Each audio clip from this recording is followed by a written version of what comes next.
bonjour à tous. Donc nous allons faire la correction de ce premier devoir sur le chapitre 1 de SVT à la découverte d'un écosystème.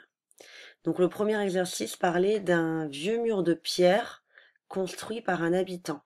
Alors, il était très important de repérer voilà, ce terme-là, construit par un habitant, pour la suite de notre travail. Donc toujours bien lire la consigne. Le premier exercice vous dit, en t'aidant du dessin, mets une croix dans la bonne case. Donc il suffisait en fait de savoir comment on allait classer ces éléments de l'environnement parmi les 4 catégories qu'on a vues en classe: animaux, végétaux, composantes minérales et activités humaines. Alors on va commencer la plante fleurie. Donc la plante fleurie, donc elle vous était présentée ici. Donc il fallait la mettre dans soit catégorie des animaux, soit dans la catégorie des végétaux, soit dans les composantes minérales, soit dans l'activité humaine. Donc évidemment, la plante fleurie, c'est un végétal. L'escargot. Donc l'escargot, il s'agit d'un animal. Alors on ne peut pas mettre dans la même catégorie escargot, par exemple, les composantes minérales. C'est soit un animal, soit un végétal, soit une composante minérale, soit une activité humaine. Je vous rappelle qu'on avait travaillé sur ce document il y a quelque temps, où on avait classé les éléments de l'environnement en 4 catégories. Vous pourrez le retrouver sur le site ramscience.fr. Donc, la mousse. Alors, la mousse, c'est un végétal. Alors, pour ceux qui ne voient pas à quoi ressemble la mousse, donc voilà ce que c'est que la mousse, hein, un tapis de mousse ici en forêt. Là, on la voit d'un petit peu plus près. Ensuite,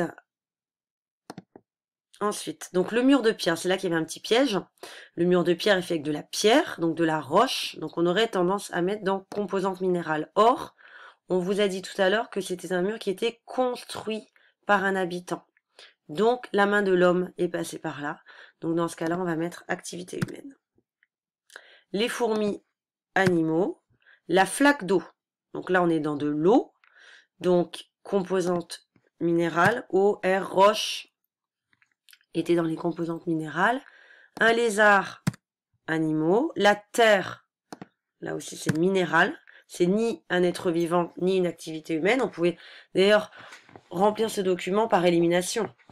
Ni animal, ni végétal, ni activité humaine. Donc la terre est une composante minérale. Les pyrochores, alors il y avait un petit dessin, c'est ce qu'on appelle les gendarmes. Pareil, les gendarmes, on en a vu, ben les voilà, quand on a fait la première sortie. Hein, c'est ce qu'on appelle les pyrochores. Donc les gendarmes, clairement animal, et la fougère, végétale. Voilà à quoi ressemble une fougère, pour ceux qui n'en auraient jamais vu. Alors, on va passer à l'exercice numéro 2, qui vous demandait en fait de faire une chaîne alimentaire. Donc, pour faire cette chaîne alimentaire, il fallait bien lire le document. Alors, les chenilles processionnaires sont des larves d'insectes. Donc, en fait, les jeunes des insectes. Donc les chenilles sont des larves d'insectes. D'ailleurs, les chenilles se transforment en papillons. Elles consomment des aiguilles de pin, donc elles mangent des aiguilles de pin, ce qui peut ralentir la croissance de l'arbre. Donc on vous dit, elles mangent des aiguilles de pin, et du coup l'arbre ne peut pas bien grandir. Pour protéger les arbres, l'homme peut installer des nichoirs à mésanges charbonnières au lieu d'utiliser des substances chimiques tuant les insectes, les insecticides. Donc les insecticides sont des substances qui vont tuer les insectes. Alors d'abord, on vous demande de faire une chaîne alimentaire. Alors tout le monde a très facilement trouvé que les chenilles étaient mangées par les mésanges charbonnières, plus difficile que mangent les chenilles. Donc là, on vous le dit dans la phrase numéro 2, elles consomment, donc les chenilles, elles consomment des aiguilles de pin. Donc il fallait mettre aiguille de pin, une flèche qui veut dire est mangée par, alors je vous le mets entre parenthèses, c'est bien de le mettre si vous n'avez pas encore compris ce que voulait dire la flèche. Et mangé par donc les chenilles, qui sont mangées par la mésange. Autrement dit, on peut aussi l'écrire comme ça. Les aiguilles de pin sont mangées par les chenilles, qui sont mangées par les mésanges. Ensuite, on vous demandait, explique pourquoi les mésanges charbonnières peuvent remplacer les insecticides, c'est-à-dire les produits chimiques qui tuent les insectes. Les mésanges charbonnières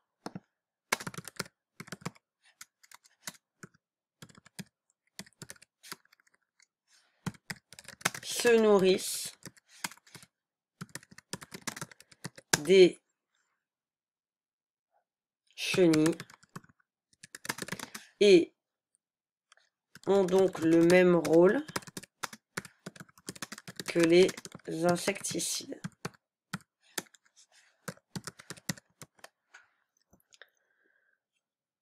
Alors, on va passer ensuite à l'exercice 3. Barre l'intrus dans chacune des listes et explique ton choix. Donc là, on revient encore à ce fameux document que je vous ai présenté tout à l'heure, où il fallait classer les éléments de l'environnement, donc notre tableau. Et donc là, je vous ai mis à chaque fois un intrus, c'est-à-dire un qui n'était pas dans la même catégorie que les autres.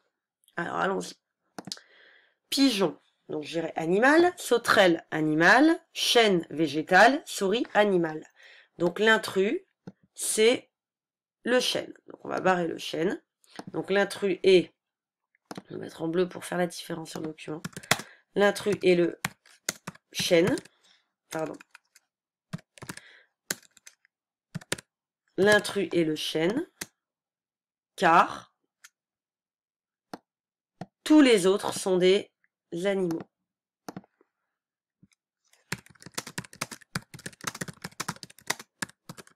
Ou on pouvait mettre aussi, c'est le seul végétal. Ensuite, feuilles d'érable, végétaux, pierre, composante minérale, escargot, animal, et marron, végétal. Donc, le seul qui n'est pas un être vivant, c'est la pierre. Donc, cet exemple-là était un petit peu plus compliqué. Donc, pierre, car c'est la seule composante minérale, ou on peut dire tous les autres sont des êtres vivants. Si c'est plus facile de l'expliquer comme ça, vous choisissiez l'une ou l'autre des propositions, les deux étant valables. On passe à l'exercice numéro 4. À l'aide d'appareils d'enregistrement, on mesure les conditions du milieu. Donc exactement le même exercice que dans notre cahier.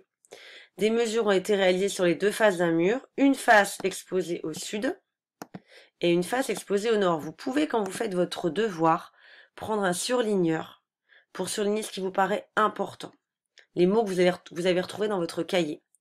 Et on vous dit que la partie nord est envahie par les végétaux. Alors effectivement, on regarde la photo, beaucoup de végétaux, au sud pas grand-chose.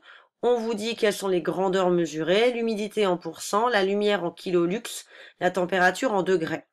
Et sous la face nord, on vous donne donc la lumière, la température et l'humidité, et même chose pour la face qui est au sud. C'est exactement le même exercice que celui qui était dans votre cahier. Donc, il ne devait normalement pas te poser de problème. Je rappelle que les mesures sont faites avec cet appareil-là, qu'on appelle un appareil de mesure, sur lequel on met un luxmètre qui mesure la lumière, un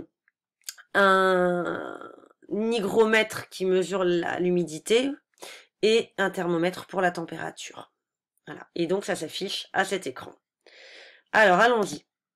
On vous demande d'abord de citer les trois conditions du milieu qui sont mesurées dans ce milieu de vie.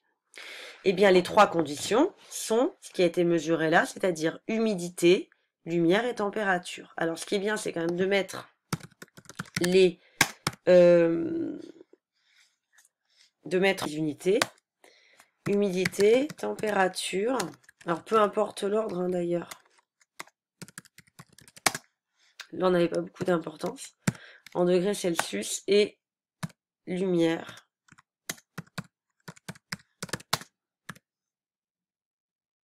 En kilolux. Alors, pourquoi il y a plus de végétaux du côté nord que du côté sud? Donc, je vais commencer déjà la phrase. Il y a plus de végétaux du côté nord du mur car, et là on part sur les préférences qu'ont les végétaux. Donc il fallait comparer. Donc il y a, en termes de lumière, il y a moins de lumière, la température est plus basse et l'humidité est plus importante. Donc on va faire comme dans le cahier, car il préfère, ou on peut mettre comme ça, car la lumière est moins importante, ainsi que la température, et il y a plus d'humidité. On peut mettre aussi, il préfère moins de lumière,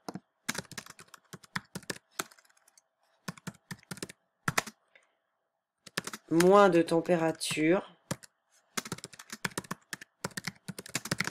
et plus, température et plus d'humidité.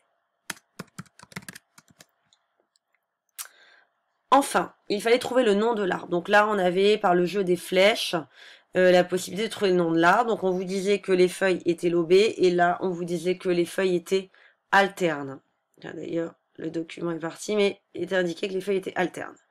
Donc, cet arbre possède-t-il des feuilles? Oui. Sont-elles opposées? Non, puisqu'elles sont alternes. Donc on revient là. Elles sont alternes. Hop. Donc elles sont alternes. Sont-elles simples? Oui. Sont-elles lobées? Eh bien on vous le dit, les feuilles sont lobées. Donc sont-elles lobées? Oui. Sont-elles dentées? Je vais aller voir, mais j'ai pas vu de petites dents. Donc non. Donc sont-elles dentées? Non. Et donc j'arrive à un nom qui est le chêne pédonculé. Donc il fallait mettre le nom de l'arbre ici, le chêne.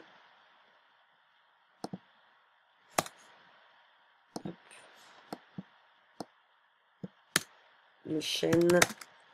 Alors il était demandé que effectivement vous puissiez reprendre sur le document le chemin, tracer le chemin, donc avec un surligneur.